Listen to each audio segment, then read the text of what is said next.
بعد الحملة الأولى اللي قاموا بها المتطوعين المغيورين على مدينة بلحمد يوم أمس الثلاثاء 20 غشت 2024 واليوم أربعاء 21 غشت الجاري ابتدأت الحملة التحسيسية على الساعة 5:30 زوالا تحت شعار مدينتي مسؤوليتي. المتطوعون حملوا المسؤولية على أكتافهم ولبوا النداء وترجموا الكلام إلى أفعال واقعية وبعثوا رسائل أن النظافة وعي وسلوك وأدب.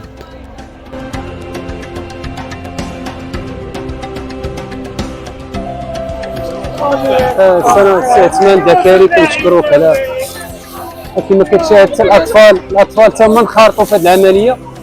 كنوجهوا لك سي عثمان الشكر الموصول على التغطيه ديالك المواكبه والحضور. اليوم حنا في اليوم الثاني من انطلاق هذه الحمله التحسيسيه. كما كتشاهد باقي من هذا الشطر الثالث درنا المجهود ديالنا في الشطر الاول بالقرب من مقهى ديال الحديقه. اشتغلنا على الشطر الثاني. هذه الحمله التحسيسيه كنتمناوها. شكرا ولدي الله يرضى. بالنسبه للزوار ديال الحديقه ولا هاد الباعه الجائلين كنتمناو منهم يوضعوا الازبال في اماكن مخصصه لها، لان راه من العيب والعار اننا كنشوفوا الزبال كيتلاح وسط الحديقه. راه هذا الشيء ما كيشرفش المدينه. نتمناو من المدينه انها تكون في واحد الحله جديده ونظيفه اللي غادي يشارك فيها جميع جمعيات المجتمع المدني والساكنه ككل. وكنشكروك السي عثمان باش نكملوا الجوله ديالنا.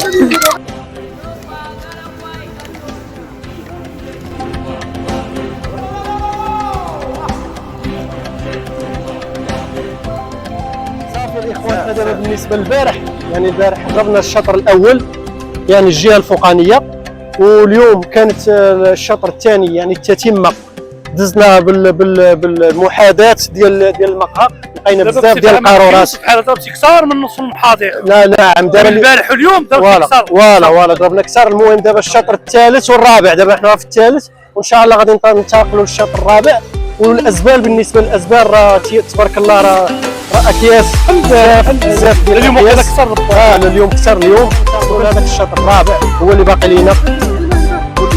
لا ما مشيناش غير تحت، لا الشطر الرابع مازال صافي يعني حاجه غادي نعاودوا ان شاء الله. غادي ندرسوا في الفيسبوك وسبحان الله استجابوا معايا الاخوان عزيزي اليماني، السي سعيد، السي عثمان، الاخ تاريخ، السي عبد الواحد وهذا الاخ هذا. يعني كاينين واحد فين الخير شعيب العطور، يعني كل شيء اخوان فيهم الخير. وهذه انا ما كنتش كتعتبر انها حمله. اسمح لي السي غير على السي عثمان راه ذكرته، هذه ما كتعتبر لا حمله انتخابيه ولا دفعه من احد المسؤولين ولا شي شخص اللي دافعنا. اقسم بالله لا، هذه غير على المدى على الصعيد ديال المدينه. واحد الرساله اللي كنبغي نوجهها للجمعيات ديال المجتمع المدني. نعم الله راه في العديد من الجمعيات مدينه المدينه، يعني كنحاولوا نوجهوا واحد الرساله للجمعيات. يعني كل حي يكون فيه الجمعيه ديالو وتستغلوا هذه الفرصه ثاني. واخا يكونوا غير ابناء الحي، واخا يكونوا غير ابناء الحي ولا ابناء الحي يديروا بحال هذه الحمله. بزاف علينا باش غندوزوا درب غادي المدينه كبيره. بالنسبه للجمعيات كل جمعيه تحاول تشد الدرب ديالها، تستغل يعني ترصيف تشجير. الحمله ديال النظافه مع بعضياتهم كل نهار في درب، وغادي كان عندك العدد بزاف. لا كل درب غادي ينوض، لا كل درب ينوض بوحده. يعني هذه فكره ولا ديال الجمعيات تكون جنوبه ان شاء الله. مرحبا. قوه ديال المجتمع المدني اللمه جمع اللمه المجلس البلدي. بغينا التشجير في المدينه على الاقل فكره ديال التشجير. يعني يكون واحد دراسه وبرنامج يولي يعني التشجير، لان المدينه بدات تفتقر للتشجير، يعني غادي تولي صحراء طاحله. اذا السيناتور السلام عليكم، مرحبا بك. السلام ورحمه الله. السي دكاري، هذه الفكره زوينه. الحمد لله. صاحب الفكره هو متواجد معنا. السي يوسف. او هذه الفكره تتبنى على شي حاجه اللي هي في صير. سيناتور تحدث لنا بعدا على هذه الفكره كي جاتك انت. هي الفكره كانت ديال الاخ يوسف، فكره طيبه واتصل بيا، رحبت معاه بالفكره وشجعته على اننا مرحبا احنا موجودين. هذا العمل التطوعي احنا كما هو معروف ما نبغيش نزكي نفسي، ان العمل التطوعي في شعب عطوره ديما حاضر فيه مع اي مكان، اي عمل راه احنا موجودين فيه، لاننا كنحبوا الخير لهذه المدينه للناس ديالها كما يحبون جل اخوان مدنهم. الان الفكره جات، حنا دفعنا بالفكره وصبحنا ما بين عشيه الاخلاص ديالو هو اللي خلاه تعطى هذه النتائج هذه.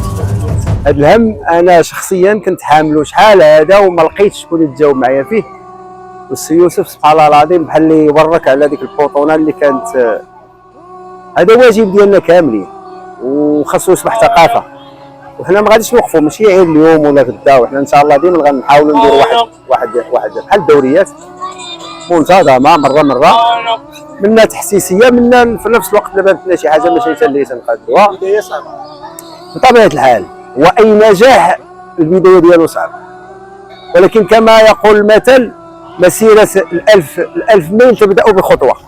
اذا درتي البروميير با فراك شديتي المسار صحيح. حنا دابا بادرنا حيدنا فهمتي، اكتسبنا واحد الجرأه وحيدنا هذيك فهمتي هذيك الدحشيره كما نقولوا حنا بالدارجه. كاين اللي راه باغي ولكن بحال اللي ما جاهش وعلى البدايه تماما. الله يرحم لك الوالدين. دابا هذيك الجرأه باش غادي يجي يواجه باش تحيد الزبل. حنا حيت المجتمع ما تربيناش على انه هو باش كتحيد الزبل هي راه ماشي كتحيد الزبل، هي راه كتنظف. حنا عطاو هذاك المصطلح الايجابي انك كتنظف، انت منظف. ملي غتعود منظف انت راك انسان، راك عندك واحد المشروع رسالي ونبي. شوف هات انا رسالتي حتى بالمناسبه الاخوان شوف الدنيا شافتنا كنجمعوا، هي مشات الراس جمعت وحنا واقفين على غفله وجايبه باغا تلوح من صفقه شجره. اذا رسالتي هي خاص كل شيء يتحمل مسؤوليته، كل واحد يدفع من جهته وراه يكون خير. وهاد العلوه راه كما تيقولوا الناس راه بباله، وهاد البال ديال العلوه اللي ولا هاد الوقت راه ماشي ديك البال ديال ذاك الوقت. هاد البال راه واعرين شويه، راه كاين اللي مهندس ولا بال العلوه، وكاين اللي طبيب وكاين اللي دكتور وكاين اللي فهمتيني. وهاد البال العلوه نقول لهم تحركوا زدوا بيدكم. انا راه بكل صراحه راه ملي كنمشي للسماء راه كتجيني الغيره، نبغي حنا هذيك الحضاره توصل عندنا. حنا جا الوقت فين انا كاين رساله من المجتمع المدني باش يجتمعوا. خليها صافي عطينا الخاوي.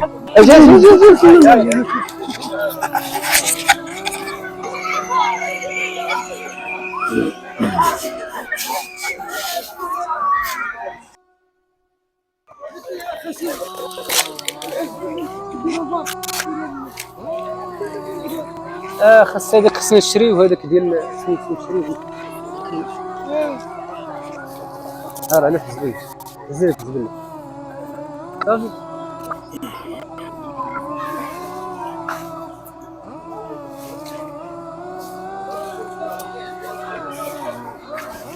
السلام عليكم. خاصكم تساهموا في هذه العمليه ديال النظافه مليون. شتي هذاك العود ديال لاباني ما تحقريش من اللحوم راسك برا. الجلفه ديال الزريعه على الحسيه كتجيك غرامه حتى للدار 900 درهم. اي حاجه والله العظيم انا الوليدات ديالي استعمال للتذكير كنكون هاز الوليدات ديالي في الطوموبيل كنقول لهم تا غدير فنيده ما تلوحوش في الشارع واخا كنكون غادي في الطريق، كنقول لهم كاين جيب ديال خاص بالربع الازبال في السياره. يعني كما قلت هاد السيده هذه غير داك العود ديال لاباني ما تحقريش تقول غنلوحو، راه الا لحتي حتى واحد ولا اخر واحد راه غادي تولي مجموعه ديال الازبال